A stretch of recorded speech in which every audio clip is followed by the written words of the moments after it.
संपूर्ण वर्षातील पवित्र महिना म्हणजे श्रावण महिना. आपण सर्वजण श्रावण महिन्याची आतुरतेने वाट पाहत असतो.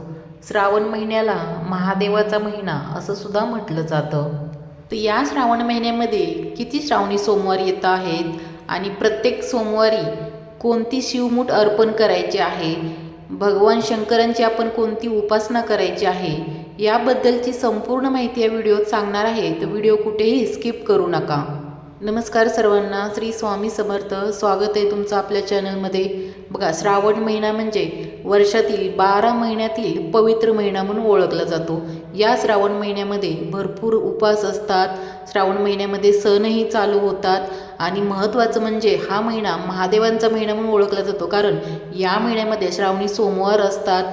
या महिन्यामध्ये कोणी गुरुवार पण करतं, कोणी शुक्रवार करतं, कोणी शनिवार करतं.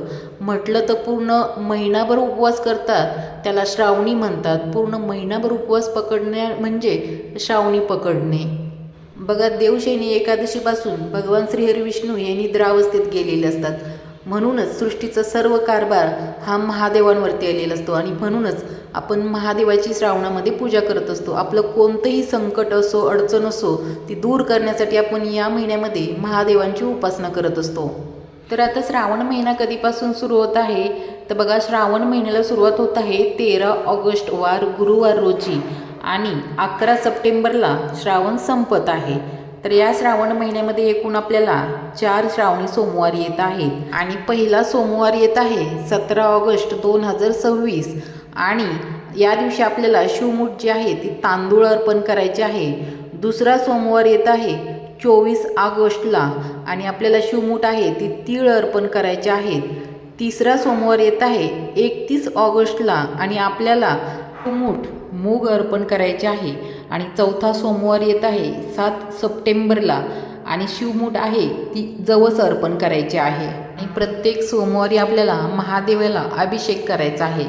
जलाभिषेक करू शकतो, दुग्धाभिषेक करू शकतो, पंचामृताने अभिषेक करू शकतो. अशा वेगवेगळ्या पदार्थांनी आपल्याला महादेवाला अभिषेक करायचा आहे. आणि जल अभिषेक करताना आपल्याला ते पाणी थंड घ्यायचं आहे आणि दुग्धाभिषेक करताना पण आपल्याला कच्चं दूध आणि ते थंड दूध घ्यायचं आहे. तर श्रावण सोमवारी सेवाही खूप महत्त्वाची आहे. तर आपल्याला प्रत्येक श्रावण सोमवारी रुद्राभिषेक करायचा आहे. तुमच्याकडे जर रुद्रयंत्र असेल तर त्यावरती रुद्राभिषेक करा. रुद्रयंत्र नसेल तर महादेवची पिंड म्हणजे शिवलिंगावरती आपल्याला रुद्राभिषेक करायचा आहे. रुद्राभिषेक सेवा ही खूप खूप उच्च कोटीची सेवा आहे. तुमच्या जीवनातील, घरातील कोणतीही अडचण, कोणतंही संकट असू द्या, तुम्ही रुद्राभिषेक सेवा नक्की करा. आणि जेव्हा पण आपण रुद्राभिषेक करतो तर जे कोणी घरामध्ये आजारी असेल किंवा कोणी तापट स्वभावाचं असेल तर त्यांना ते अभिषेक केलेलं तीर्थ आहे ते थोडंसं द्या. तुमची कोणतीही अडचण असो, संकट असो, नक्की दूर होणार. बघा, श्रावण महिना आहे आणि या श्रावण महिन्यामध्ये रुद्राभिषेक करून नक्की तुमचा फायदा करून घ्या. याबरोबरच आपल्याला शिवलीला अमृत ग्रंथाचं पठण करायचं आहे.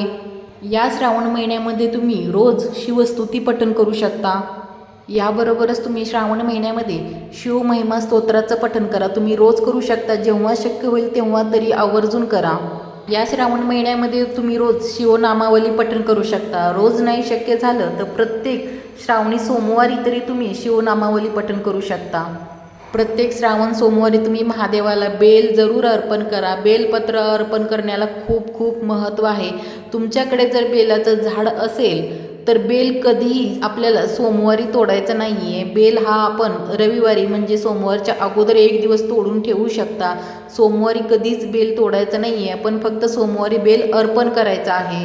आणि महादेवाला फुलं अर्पण करताना पांढऱ्या कलरची फुलं अर्पण करायची आहेत, कारण महादेवाला पांढरा रंग प्रिय आहे. त्यामुळे फुलं तुम्ही पांढऱ्या रंगाची आणू शकता, नाहीच भेटली तर दुसऱ्या रंगाची अर्पण करू शकता. पण महादेवाला जी प्रिय फुलं आहेत ती भेटली तर खूप उत्तम.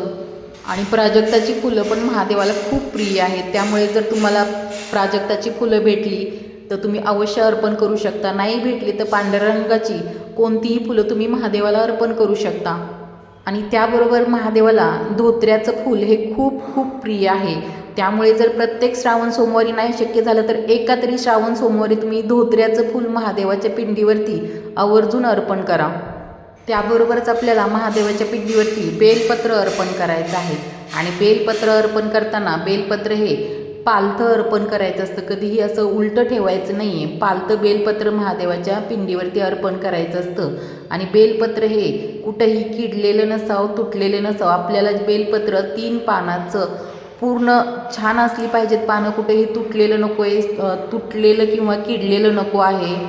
आणि बेलपत्र अर्पण करताना आपण नामस्मरण करायचं आहे. तुम्ही महादेवाचं कोणताही मंत्र पठण करू शकता किंवा शिवनामावली आहे ती पठण करत तुम्ही बेलपत्र अर्पण करू शकता. खरं तर प्रत्येक श्रावण सोमवारी आपण 108 बेलपत्र अर्पण करायचे आहेत.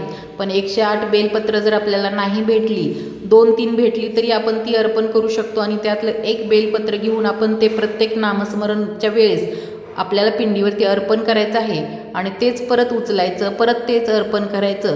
असं आपलं प्रत्येक म्हणजे नामस्मरण पूर्ण होईपर्यंत असं बेलपत्र अर्पण करायचं आहे.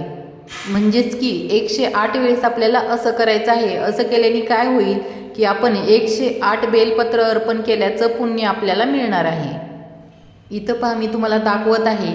प्रत्येक वेळेस बेलपत्र अर्पण करायचं, मंत्रपठण करायचा. म्हणजे आपण शिवनामावली पठण करत असेल तर प्रत्येक नामाच्या वेळेस आपल्याला बेलपत्र अर्पण करायचं आहे, परत उचलून तेच अर्पण करायचं आहे.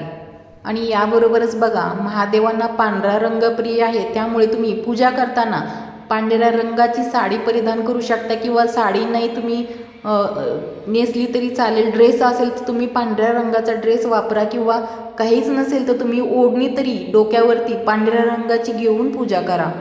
बघा, श्रावण महिना हा खूप खूप पवित्र महिना मानला जातो. आणि या महिन्यामध्ये महादेवांची सेवा तर झालीच पाहिजे.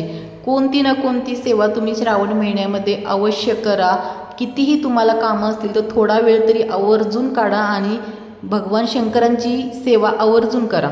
बघा, श्रावण महिन्यामध्ये महादेवांच्या सेवेला जेवढं महत्त्व आहे तेवढं आपण इतरही सेवा करण्यास महत्त्व आहे. या महिन्यामध्ये आपल्याला सत्यनारायण पूजा करायची आहेत, आपण कुलदेवतेची सेवा करू शकतो. इतरही कोणतेही पारायण तुम्ही श्रावण महिन्यामध्ये करू शकता. गुरुचरित्राचं पारायण तुम्ही श्रावण महिन्यामध्ये करू शकता. याबरोबर तुम्ही स्वामींची सेवा करू शकता. म्हणजे तुम्ही 11 गुरुवारची सुरुवात श्रावण महिन्याच्या पहिल्या गुरुवारपासून करू शकता.